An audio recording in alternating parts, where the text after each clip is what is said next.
गांधी और नेहरू के पारस्परिक वैचारिक संबंधों की कहानी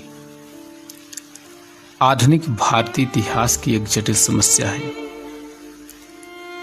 नेहरू किस हद तक गांधी के समर्थक थे और किस हद तक उनके विरोधी, इस बात का निर्णय आंतरिक तथ्यों के आधार पर एक सीमा तक तो किया जा सकता है, किंतु इन दो मनीषियों के पारस्परिक विरोध को जब हम मनोवैज्ञानिक के दृष्टिकोण से देखते हैं तो उनके बीच की समानताएं कम होती जान पड़ती हैं। इन दो व्यक्तियों में एक गहन अंतर्विरोध का आभास होता है और आश्चर्य भी होता है कि ये दो व्यक्ति किस प्रकार लगभग 30 वर्षों तक एक साथ रह सके।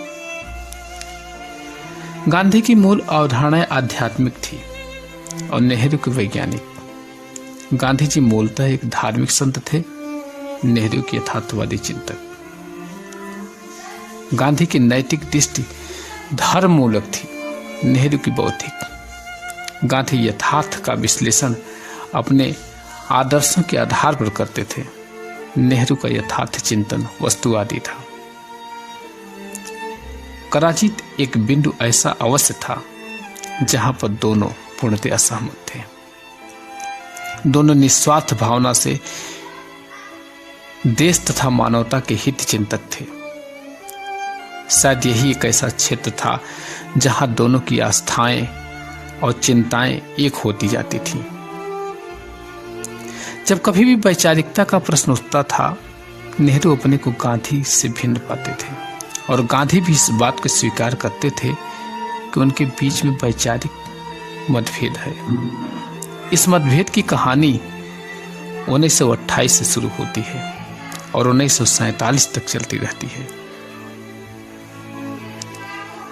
1928 में नेहरू ने गांधी के पत्र में लिखा था, यंग इंडिया में आपके अनेक लेख और आत्मकथा आदि पढ़ने से ऐसा लगता है कि मेरे विचार आपसे सर्वथा भिन्न है। मैं अनुभव करता हूं कि आप अपने निर्णयों में जल्दबाजी करते हैं और कभी कभी तो ऐसा लगता है कि आप घटनाओं के घट जाने के बाद उन्हें उचित सिद्ध करने के लिए जो भी प्रमाण मिल जाता है उसी को तर्क बना देते हैं। आप पश्चिम की सभ्यता को गलत ढंग से आंकते हैं और उसकी बहुत सी असफलताओं को आवश्यकता से अधिक महत्व देते हैं।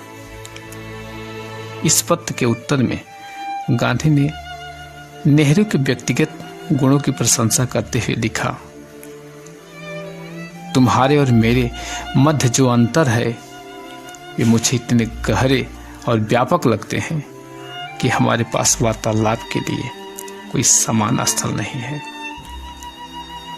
गांधी ने 1945 में एक बार फिर नेहरू को लिखा, तुम्हारे और मेरे मध्य अंतर है और यदि यह अंतर मौलिक है तो उसे जनता के सम्मुख रखना चाहिए।